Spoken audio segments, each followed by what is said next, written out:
Muy buenas noches, les saluda Roberto García Amaya. Bienvenidos a Palabras de Vida Eterna. En esta oportunidad continuamos con la serie Las armas de nuestra milicia y vamos a desarrollar el tema número 2 que tiene que ver con la batalla espiritual. ¿A qué se le llama la batalla espiritual? ¿De qué trata la batalla espiritual? ¿Con quiénes es la batalla espiritual? Vamos a leer de Efesios capítulo 6 a partir del verso 10. Efesios capítulo 6 a partir del verso 10. Este pasaje tiene como título La armadura de Dios y arroja luz respecto a los componentes o los participantes de la batalla espiritual. Leemos Efesios capítulo 6 a partir del verso 10 y dice de la manera siguiente: Por lo demás, hermanos míos, fortaleceos en el Señor y en el poder de su fuerza. Vestidos de toda la armadura de Dios para que podáis estar firmes contra las acechanzas del diablo, porque no tenemos lucha contra sangre y carne, sino contra principados, contra potestades, contra los gobernadores de las tinieblas de este siglo, contra huestes espirituales de maldad en las regiones celestes. Por tanto, tomad toda la armadura de Dios para que podáis resistir en el día malo y habiendo acabado todo, estar firmes. Estad pues firmes, ceñidos vuestros lomos con la verdad y vestidos con la coraza de justicia y calzados los pies con el apresto del evangelio de la paz. Sobre todo, tomad el escudo de la fe, con que podáis apagar todos los dardos de fuego del maligno, y tomad el yelmo de la salvación y la espada del Espíritu, que es la palabra de Dios, orando en todo tiempo con toda oración y súplica en el Espíritu, y velando en ello con toda perseverancia y súplica por todos los santos. El pasaje en cuestión nos habla de manera específica contra quién es nuestra lucha, contra quién se desarrolla la batalla espiritual. Específicamente dice que es contra principados, contra potestades, contra los gobernadores de las tinieblas de este siglo, contra huestes espirituales de maldad en las regiones celestes. Las Sagradas Escrituras nos muestran, tanto en el Antiguo Testamento como en el Nuevo Testamento, que el enemigo con el cual combatimos espiritualmente hablando es el diablo y Satanás y sus huestes. De hecho, aquí tenemos un detalle de la jerarquía que existe dentro del reino de las tinieblas. Habla de principados, habla de potestades, habla de gobernadores de las tinieblas y habla de huestes espirituales.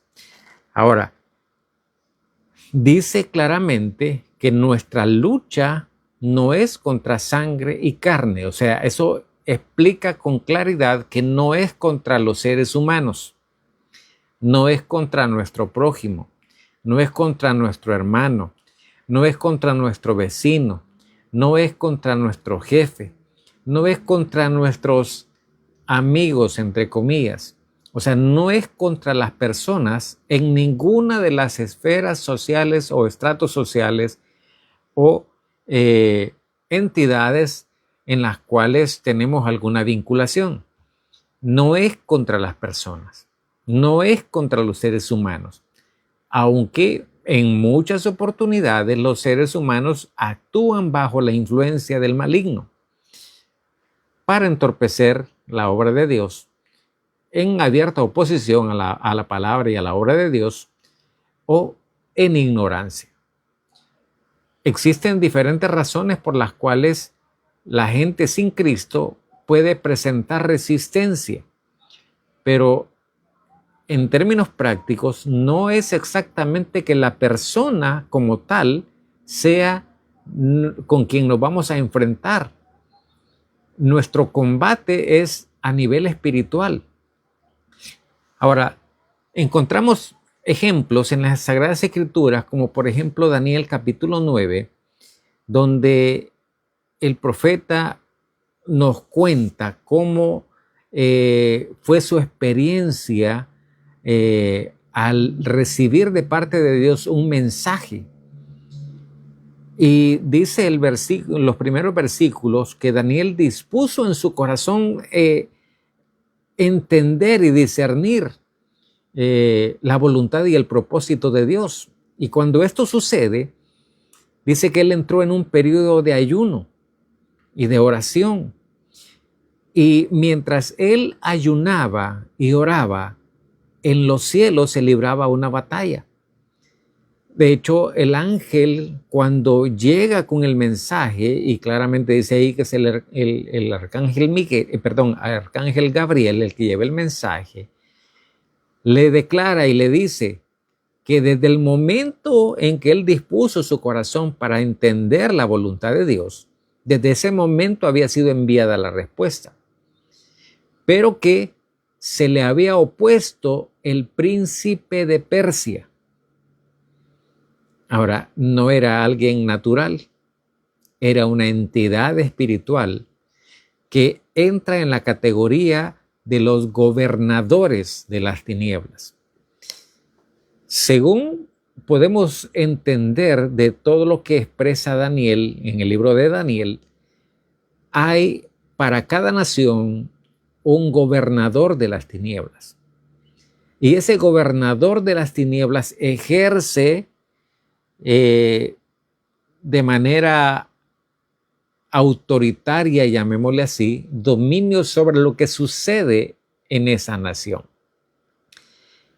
Y esa es la razón por la cual Gabriel enfrentó oposición y le dice claramente Gabriel a Daniel que tuvo que recibir ayuda de otro arcángel, Miguel, y en ese combate él pudo llegar hasta donde estaba Daniel y llevarle el mensaje que Dios tenía que revelarle.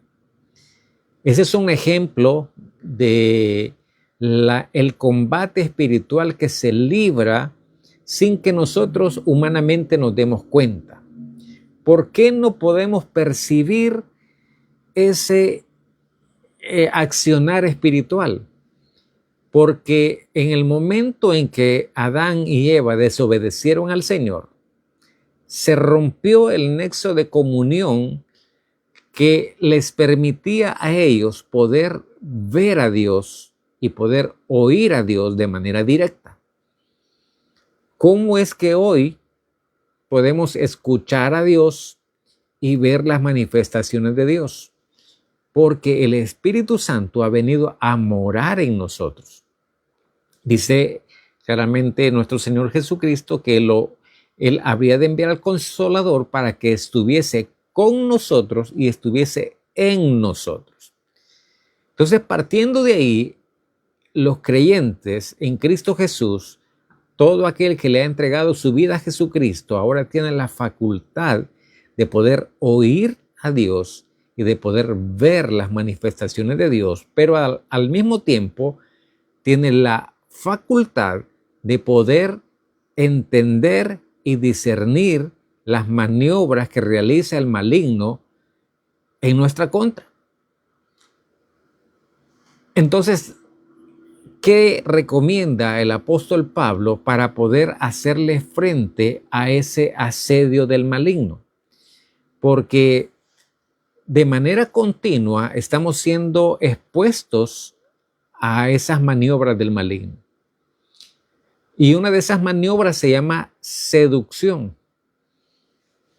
¿Por qué se llama seducción? Precisamente porque no nos quiere persuadir de manera violenta. Lo que quiere es llevarnos al pecado a través de sutilezas, a través de cosas que a nuestros ojos, a nuestro parecer, humanamente hablando, nos resultan agradables. Y es esa una de las razones por las cuales cuando descuidamos nuestra comunión con Dios, nos volvemos vulnerables al pecado. En el momento en que el creyente descuida su comunión con Dios, descuida su relación con Dios, se vuelve vulnerable a los ataques del maligno. Quiero aclarar sobre algunos mitos antes de proseguir con el tema, porque desafortunadamente dentro del quehacer cristiano evangélico hay algunos mitos, y son mitos porque no tienen soporte ni sustento bíblico. Son simplemente frases o argumentos que a alguien se le ocurrió, que parecen espirituales, pero que no lo son y no tienen soporte bíblico. Dentro de esos términos está el que se suele utilizar con frecuencia. Dice, guerriemos en oración. Usted debe entender primero qué es la oración y en segundo lugar debe entender lo que significa guerrear o pelear. La oración es un instrumento a través del cual nos comunicamos con Dios. Es una herramienta de edificación personal que nos permite tener esa interacción con Dios. ¿Y qué hacemos en esa interacción con Dios? Le adoramos, le alabamos, le exaltamos, reconocemos su obra sobrenatural en nuestra vida, reconocemos su provisión, su sustento, su protección. Y entonces, cuando hablamos con Dios, es una conversación, es una interacción que nos edifica. Le pregunto, ¿puede usted orar a Dios y estar hablando con el diablo de manera simultánea? Evidentemente no es posible. Por lo tanto, el término guerrear en oración no aplica. Es una sacada de la manga que a alguien se le ocurrió, pareció espiritual y se repite como que fuera una realidad cuando en realidad no lo es. Y si no, demuéstramelo con la Biblia. Segundo mito. Dicen, vamos a tener un tiempo de alabanza de guerra. Le pregunto, ¿a quién es dirigida la alabanza? La alabanza es dirigida a Dios. Y cuando alabamos a Dios, reconocemos su señorío, su grandeza, exaltamos sus maravillas. ¿Puede usted alabar a Dios y al mismo tiempo estar hablando con el diablo? Algunos lo han intentado. Algunos lo hacen con cánticos en los cuales se supone que están declarando que le arrebatan cosas al enemigo. Hay suficientes motivos y suficientes razones para adorar a Dios, para cantarle a Dios, de tal forma que no necesitamos cantarle al diablo. Y yo espero que me entienda eso con claridad. Usted no necesita cantarle nada al diablo, porque el único que se merece nuestra alabanza y adoración es nuestro Dios Todopoderoso. Tercer mito. Cuando el creyente ora, el diablo huye. Es un mito. Es falso. ¿Cómo sabemos que es falso? Usted lo ha comprobado en más de alguna oportunidad. Usted está orando, usted está de rodillas, está tratando de buscar la presencia del Señor y se le cruzan pensamientos de diferente índole. Desde cuestiones triviales hasta cuestiones seductoras. ¿Y qué está haciendo? Orando. Y no solo cuando ora en su casa o cuando ora fuera del templo, aún estando en el templo del Señor, nos vemos afectados por esas ideas y pensamientos que el enemigo infiltra tratando de perturbar nuestro tiempo de oración. Nuestro Señor Jesucristo se vio asediado por el maligno estando en el Getsemaní, estando en angustia mientras clamaba que la voluntad del Padre se cumpliese. El enemigo estaba asediándolo. Entonces no me venga con el cuento de que cuando el cristiano se pone de rodillas el diablo huye. Es falso. Otro mito. Dios habita en las alabanzas de su pueblo. La Biblia no dice eso. La Biblia dice que Dios desciende en medio de las alabanzas de su pueblo. ¿Y qué significa eso de que Dios descienda en medio de las alabanzas de su pueblo? Es así cuando el pueblo está en una verdadera adoración, presentando verdadera alabanza, cuando todos están en comunión y están exaltando y reconociendo la obra maravillosa que Dios ha hecho en sus vidas. El fuego de Dios se hace manifiesto cuando eso pasa. Uno de los momentos más especiales que suceden es cuando la gente se va de campamento, se va a un retiro, donde se olvida de su entorno y se dispone para Dios. Cosas extraordinarias suceden en ese tiempo. ¿Y por qué no pasa eso en la iglesia? ¿Por qué no pasa eso durante los servicios? Porque la gente se distrae. Es el tiempo de los cantos, el tiempo de adorar a Dios, y está presente en el cuerpo, pero ausente en el espíritu. Entonces, no es cierto que Dios habita en las alabanzas de su pueblo. Dice que Dios desciende, Dios visita a su pueblo cuando está presentando verdadera alabanza y adoración. Y así como esos, hay otros mitos que por cuestión de tiempo no puedo abordar, pero que son cuestiones que parecen espirituales, se declaran con mucha euforia, con mucho entusiasmo, pero que no son reales. Y si no, pregúntele a Dios y escudriñe las Escrituras. Y cuando encuentre los pasajes que justifican esos mitos, ahí me los comparte. Le doy permiso de que haga eso. No los va a encontrar. Pero bien, volvamos entonces al punto. Nuestra batalla no es con la gente. Nuestro conflicto es a nivel espiritual. Y para enfrentar ese conflicto, usted y yo hemos sido equipados de parte de Dios, primero, con la presencia misma del Espíritu Santo. Hechos 1:8 dice, pero recibiréis poder cuando haya venido sobre vosotros el Espíritu Santo. Y me seréis testigos en Jerusalén, en Judea, en Samaria y hasta lo último de la tierra.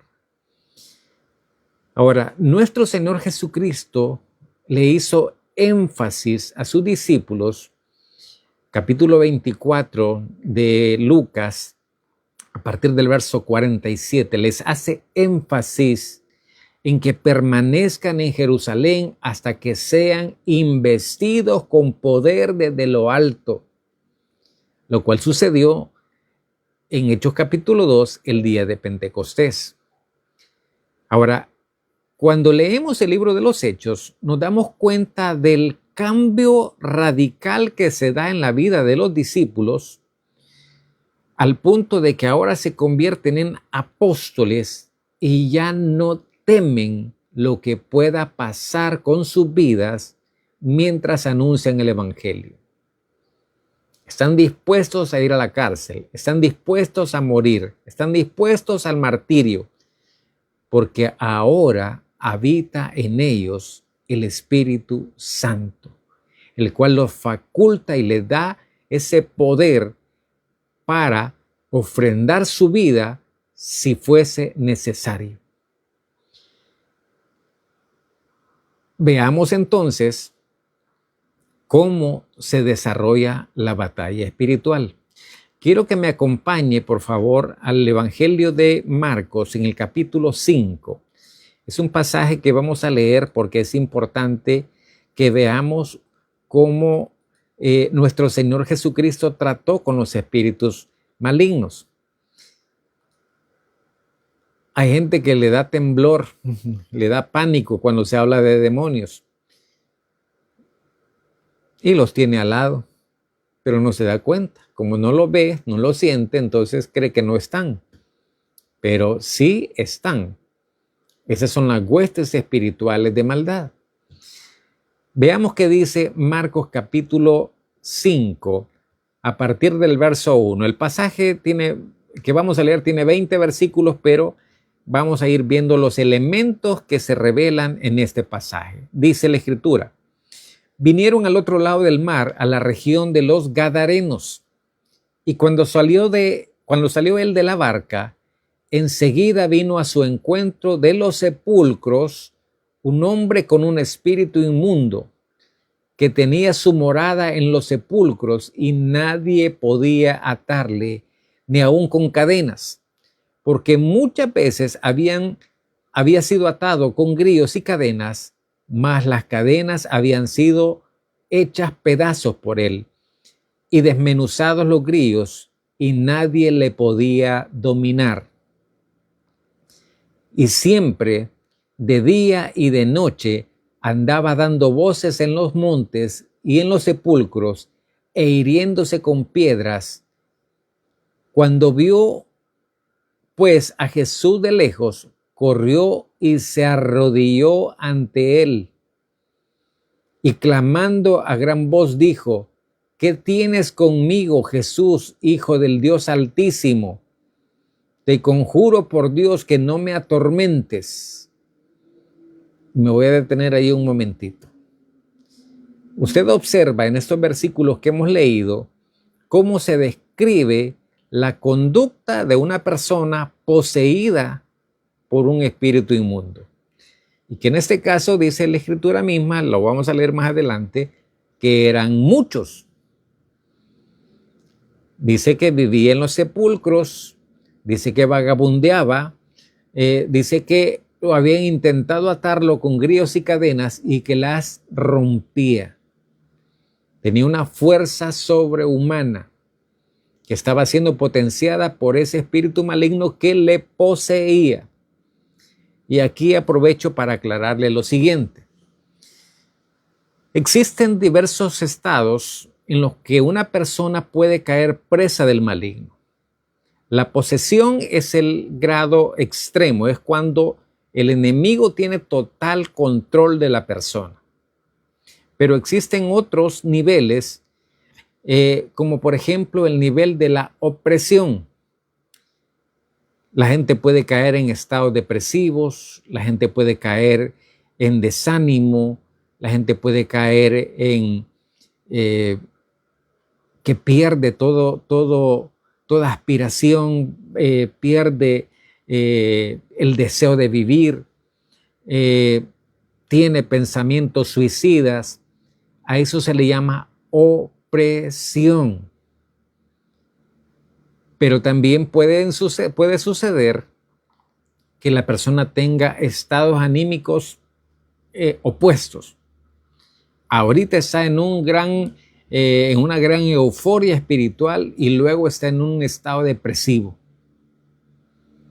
Ahorita está muy alegre, muy entusiasta, muy dinámico y luego está totalmente decaído, sin esperanza, sin fe.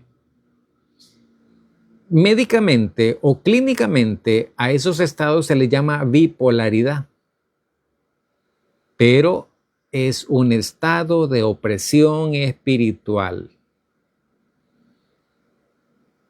Ahora, aparte de la posesión y la opresión, está un estado que se le llama un estado de influencia o seducción, que es cuando la persona todavía combate contra esas maniobras del maligno, pero está siendo influenciado, está siendo seducido al mal.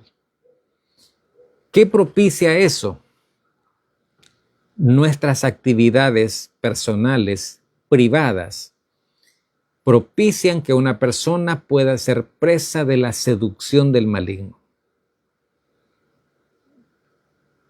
Hay prácticas como la pornografía, la autogratificación, las fantasías que le otorgan al maligno derecho para seducirnos, para influenciarnos al pecado.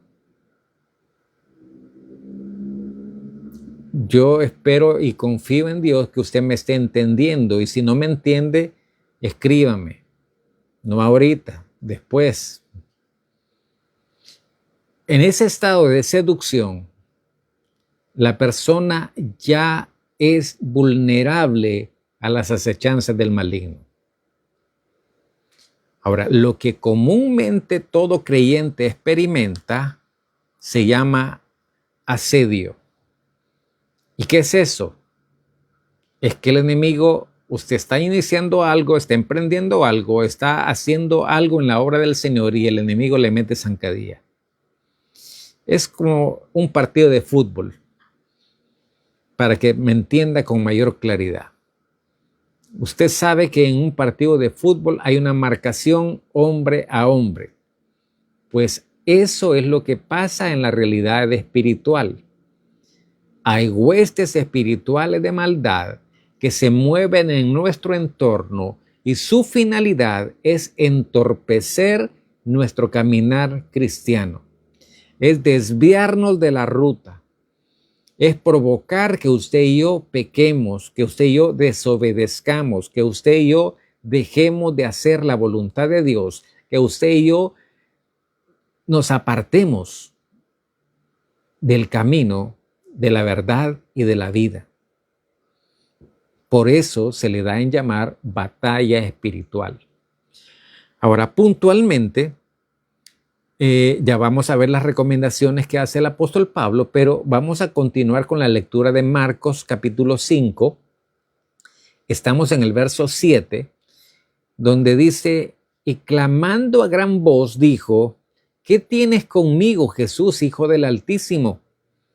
Te conjuro por Dios que no me atormentes. Y ojo, Jesús no le había dicho nada. Jesús solo había descendido de la barca. Y cuando le ve de lejos, no es Jesús el que corre hacia el demonio. Es el demonio el que corre hacia Jesús y le pide a Jesús que no lo atormente. Jesús no había dicho nada y lo único que había hecho era bajarse de la barca. Pero ¿por qué el espíritu inmundo sentía tormento? Porque en nuestro Señor Jesucristo reposaba la unción del Espíritu Santo. Ahora, de ahí se desprenden algunos mitos que la gente ignorante divulga como que fueran realidades, pero son malas interpretaciones. Le pregunto, ¿la unción de Dios fluye en usted en la misma magnitud en la que fluía en la persona de nuestro Señor Jesucristo? Porque de ser así, cuando usted camina entre los enfermos, estos deberían ser sanos. Cuando usted camina por las calles, los demonios debieran salir dando alaridos. ¿Por qué no pasa? Porque hemos descuidado nuestra vida espiritual, porque nos hemos acostumbrado a una rutina religiosa en la que vamos al culto, tenemos nuestra reunión, cantamos, leemos, oímos la prédica y pareciera que eso fuera toda la actividad espiritual que podemos hacer. Jesús no murió para que usted cumpla un rito nada más. Nuestro Señor Jesucristo no derramó su sangre para que usted y yo simple y sencillamente vivamos una liturgia religiosa. Él ha tenido planes y propósitos desde el momento en que Él dijo, consumado es. Él ya había dispuesto todo lo necesario para que usted y yo, en primer lugar, tengamos vida en abundancia. En segundo lugar, encontremos el propósito de Dios para nuestra vida. Y en tercer lugar, para que hagamos la obra de Dios, que es muy distinto a lo que la mayoría hace el día de hoy. Pero sigamos con la lectura. Dice el verso 5:8 de Marcos, porque le decía, sal de este hombre, espíritu inmundo. Y le preguntó, ¿cómo te llamas? Y respondió diciendo, Legión me llamo, porque somos muchos. Y oiga esto, verso 10, y le rogaba mucho que no lo enviase fuera de aquella región. ¿Por qué el demonio estaba pidiendo que no lo enviara fuera de aquella región? Porque aquí se pone de manifiesto otra realidad. Y es que los gobernadores de las tinieblas tienen territorios asignados, que es lo que vimos en el ejemplo que hablábamos de Daniel sobre el príncipe de Persia.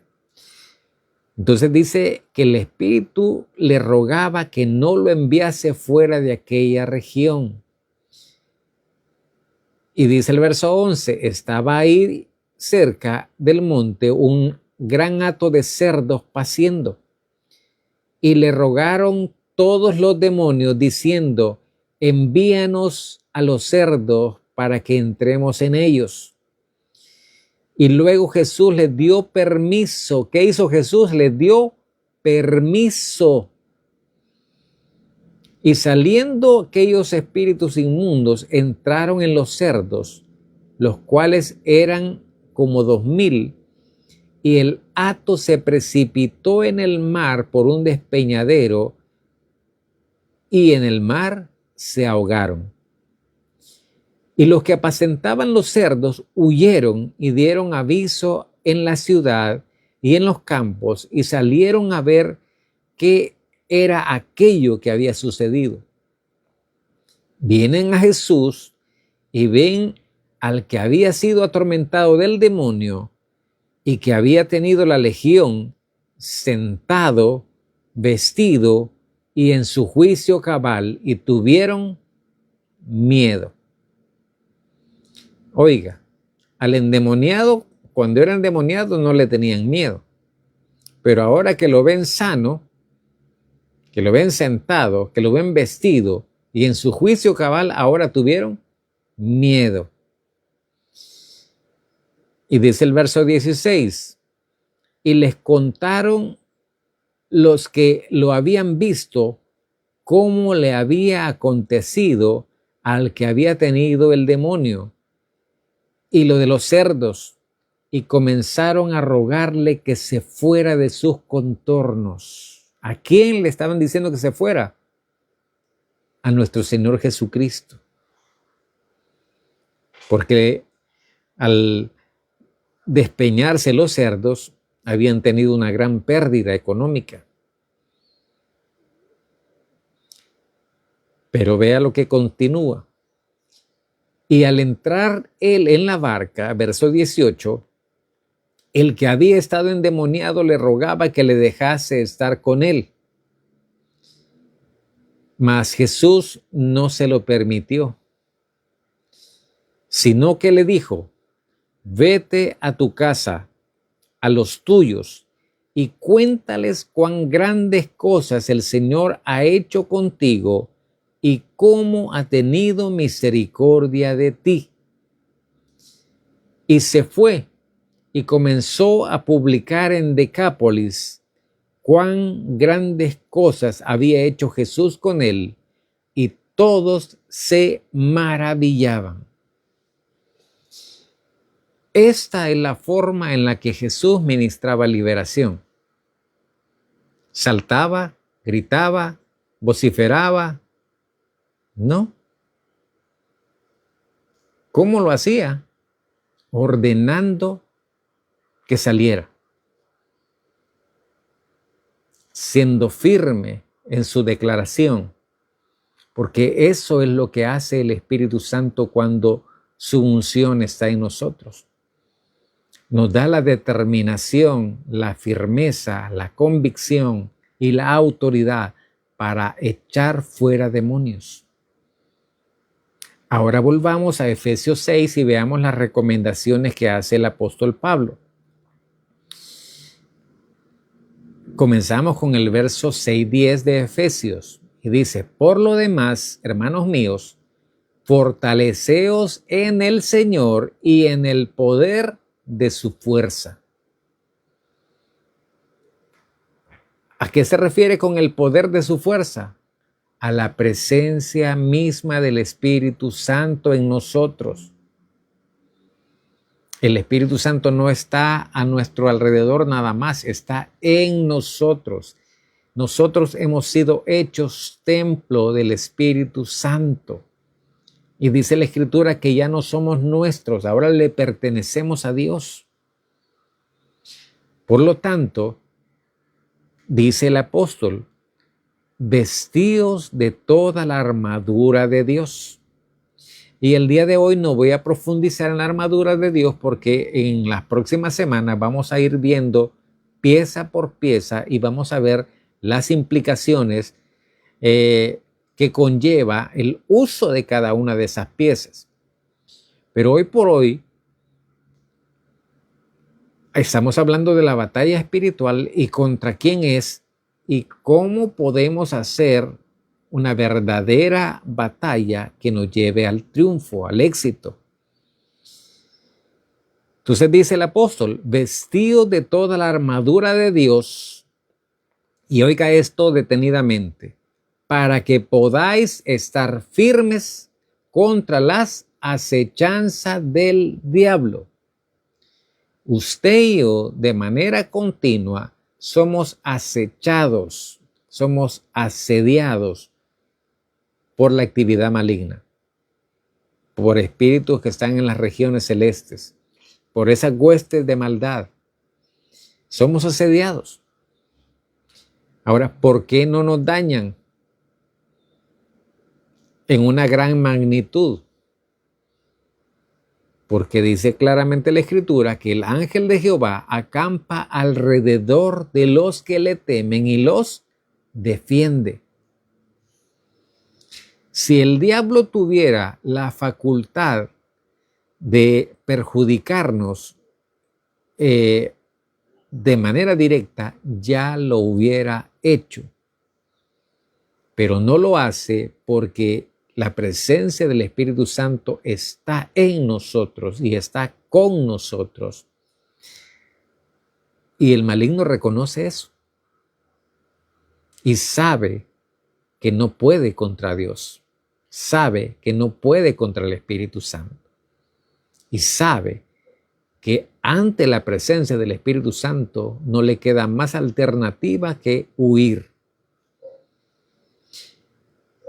Entonces, el propósito de usar la armadura de Dios es para permanecer firmes en medio de las acechanzas del diablo. Y entonces llegamos al verso 12, que es el versículo central del tema de hoy.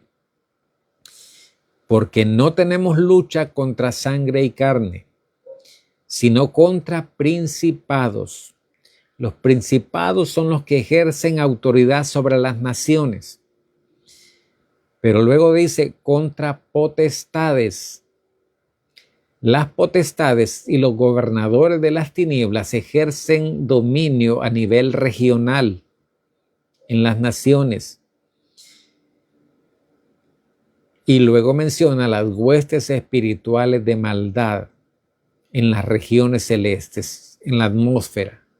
Se mueven en nuestro entorno, en todas las direcciones, según han sido comisionados por el maligno. Ahora, dice además la Escritura, por tanto, tomad toda la armadura de Dios. Vea que lo dice 2 veces. Por tanto, tomad toda la armadura de Dios para que podáis resistir en el día malo. Primero nos ha dicho que podamos estar firmes contra las acechanzas. Y ahora nos dice que el propósito de la armadura es que podamos resistir en el día malo. ¿A qué se refiere con el día malo? Se refiere a aquellos momentos en los cuales el ataque, el asedio, la acechanza del enemigo arrecia de forma escalonada, con una mayor intensidad. ¿Cómo sabe el diablo en qué momento atacarnos? Le comparto lo siguiente. Ellos están a nuestro alrededor. Saben perfectamente lo que usted hace, lo que usted dice y si es fiel a Dios o no. Porque ellos se desplazan a nuestro alrededor. Lo saben perfectamente. Ellos conocen su vida y milagros. Hemos tenido algunas experiencias en las cuales hemos visto en la necesidad de ministrar liberación a algunas personas. Y una de las cosas que sucede cuando el enemigo encuentra a alguien que no está viviendo con fidelidad para Dios, es que rapidito lo descalifican. Y hemos visto cómo el diablo literalmente calla a personas que no tienen autoridad espiritual, porque no tienen vida espiritual, porque no viven para Dios y porque no son llenos del Espíritu Santo. Aunque parezcan religiosos, aunque parezcan espirituales, aunque parezcan conocedores de la palabra, pero el diablo los humilla. ¿Por qué pasa eso? Bueno, no hay comunión con Dios, no hay una verdadera conversión. El Espíritu Santo no está en ellos como debiese, porque lo cierto es que la palabra de Dios dice que desde el momento en que creímos, fuimos sellados con el Espíritu Santo. Pero después de recibir el sello del Espíritu Santo, viene la llenura del Espíritu Santo. Y después de la llenura del Espíritu Santo viene la investidura de poder o bautismo del Espíritu Santo. Y con el bautismo del Espíritu Santo, entonces se manifiesta la unción de Dios, que es cuando Dios nos otorga la autoridad, el poder y la autoridad para hacer la obra de Dios de manera extraordinaria, con prodigios y milagros, con señales evidentes, instantáneas. Necesitamos enfocar nuestra atención en llegar a ese punto ministerial en el cual las manifestaciones sobrenaturales debiesen ser algo cotidiano, frecuente, espontáneo. ¿Cuándo lo vamos a ver? Cuando nos dispongamos totalmente para Dios. ¿Será que Dios quiere manifestarse así con nosotros? Claro que quiere. Él lo ha dispuesto que así suceda. Espero haberme dado a entender con lo que significa la batalla espiritual. Le animo encarecidamente para que no se pierda los próximos programas. Si este programa ha sido de bendición para su vida, si usted ha aprendido algo que le edifica, que le instruye, comparte ese mensaje con sus amistades y amigos y permita que también ellos sean instruidos. Dice nuestro Señor Jesucristo, y conoceréis la verdad, y la verdad os hará libres. Deje de vivir de mitos, deje de vivir fantasías religiosas y comience a vivir en el Espíritu, haciendo uso de las herramientas con las cuales hemos sido bendecidos de parte de Dios. Vamos a orar. Padre, te damos gracias por este tiempo que nos has regalado. Yo ruego, Señor, que este conocimiento sea afirmado en nuestras mentes y nuestros corazones, que podamos entender y discernir que tu propósito y voluntad es que nos movamos y accionemos en un nivel espiritual más que en un nivel natural. Dios amado, que tu Espíritu Santo ahora pueda traer convicción a cada uno de los que han recibido esta palabra. Sí, Señor, muéstrate a cada uno de ellos y permite que cada uno de ellos pueda identificar el propósito para el cual tú le has salvado, que pueda identificar esa área de servicio en la cual tú esperas que estén a tu disposición. Dios amado, toda gloria, toda honra, toda alabanza sea para ti, ahora y siempre, en el nombre de Jesús. Amén. Gracias por su sintonía. Con la ayuda del Señor nos vemos la próxima semana en este mismo horario, por este mismo medio, con la serie Las armas de nuestra milicia. Por hoy, que el Señor le bendiga, que el Señor le guarde, le proteja y le llene con su Santo Espíritu. Bendiciones para todos.